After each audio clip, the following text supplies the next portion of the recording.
So I spent a lot of time fishing this winter, in the off season here, trying to hone my skills a little bit better. A lot of time live scoping, but also just a lot of time throwing a jerkbait. And I feel like I've learned a lot this year about, I've always been super simple on colors on all my baits, but I think a jerkbait's one of those things where it kind of does, the color matters a little more than it does, say, in a crankbait or spinnerbait or buzzbait, things like that. I think a jerkbait is something that, from my experiences this year, I think color does matter a little bit, but I'm still gonna kind of break down my jerkbait selection and what I've seen this off season on what jerkbait colors get bites under what conditions a little bit better. And I learned a lot of this through practicing with livescope this fall, but whether you're livescoping or not, I think these jerkbait tips could help you to get more bites on jerkbait, whether you're just throwing it or whether you're catching suspended fish off livescope, or regardless, if you're fishing a jerkbait, I think some of these tips will probably help you get more bites on it. And this is all what I've learned this off season. So been throwing, I did a video earlier mentioning that I'm helping Art, tweak their baits a little bit and make some really, really good baits. And they've already have a great jerkbait. And it's the 110 SP, it's the Art jerkbait. This is the jerkbait I've pretty much caught every fish I've caught jerkbaiting this winter and fall on. And when it comes to colors in this jerkbait, I usually am not one that think color matters that much, but that's one cool thing that livescope showed me is sometimes it does. The fish get interested in a lot of colors and they're just hard to get to eat it. And I would say my go-to color when it comes to jerkbait is kind of a clear shad color. So I'm gonna break it down into 3 categories and I'm gonna show them to you. So I'm gonna say a clear shad color, I'm gonna say a matte shad color, and then I'm gonna say a shiny color. I think that's what you can, from what I've seen, that's what you can kind of lump your jerkbaits into. I know there's some like chartreuse and bright colors like that, and I do think there's situations for some of those brighter colors, and I'll talk about that in a minute. But I think the 3 main are, clear natural, natural matte, and then also your shiny color. So my go-to color is what I call a clear shad color. This is just like a clear pro blue color in the 110 SP. And this is probably, I would say 70% of the time, this is the bait I'm going to throw. So this bait, the cool thing about it is it's really, really natural. These clear shad colors are all very, very natural colors. And they seem to be the best imitator. What happens a lot is, what I've noticed is fish run up behind this jerkbait and they're waiting for it to do something erratic, whether you're watching with livescope or whether you're not, they're waiting for you to make it dart or do something different, and they'll run up behind it and sit, and then run up behind it and sit, and a lot of times they run up and eat it, but it kind of takes some, it's that what we've talked about before we could see them, it takes that erratic action or that vary in your retrieve to do it. And that clear color seems to be the best color when they're running up behind it and staring at it. A lot of times with those super shiny colors from what I've seen, or maybe even the matte colors, they'll run up behind it and sit there and look at it and not eat it. And then you twitch it and they run up behind it, and that clear gets them, the clear gets a lot better chance for them to eat it after they've had a good look at it. And you might say, well, why don't you just always throw a clear color if they seem to eat it with it sitting still or seem to trick them better? Well, I've seen some situations to where the clear doesn't get their attention like some of the other colors. So you might not ever get a chance at those fish that run up on it because they don't ever run up on it if you're throwing that clear, maybe. And that situation, number 1 would be dirtier water. Dirtier water, I think without a doubt, I've seen more success with a matte finish shad color. And this is the same Art jerkbait.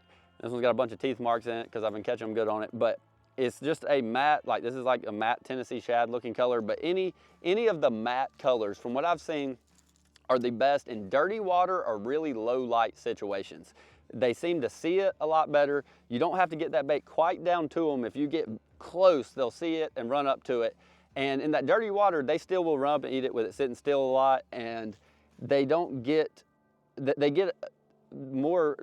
better look at that more dark, not translucent color, so they can see it from a lot farther away and come up. And they'll still eat it in that dirty water situation. But I've seen in a lot of the clear water or sunny situations like we have today, they run up behind it, stare at it, you move it, they run up behind it, stare at it, and they just don't ever eat it. And I think the clear color is better for that, but the clear doesn't get their attention sometimes. And the third color that I've used a lot. And this one seems to be a great color to get their attention. And that is like what I would call a chrome, like a chrome shad color. This one is just, it's got a silver belly, and there's multiple colors in this, and I kind of don't think the back and all that makes that much of a difference, but I'd say the chrome belly and it's like a natural shad with a chrome belly makes the most difference. And I really like this chrome color for spotted bass. It seems really, really good for spotted bass. Spotted bass cannot avoid shiny things. They just like shiny things. So they run up on it, eat it. And it also seems decent in some of the more stained, I wouldn't say muddy water, but staineder water, because they can see it really far. And under these bright sunny conditions like we have today, it makes a lot of flash. It brings them far away. And I seem to have great luck on that on those days where they seem more aggressive, because it is, you know, more bright and aggressive and kind of intimidating of a color, but they can also see it a lot farther. So if they're running up and eating it immediately, I think you get a lot more as a fish attention on that color and get them to eat it. And that's the color I do pretty much exclusively throw if it's sunny. If it's cloudy, I'm either going to throw the clear shad or matte shad.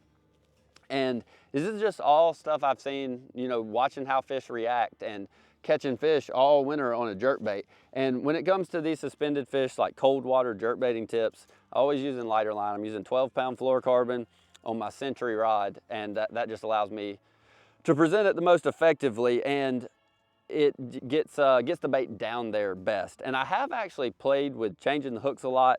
I've been throwing the stock hooks on these arc primarily because I'm trying to get a true feel of the action. You know, if you go too heavy on hooks, it'll sink. If you go too light, it'll float.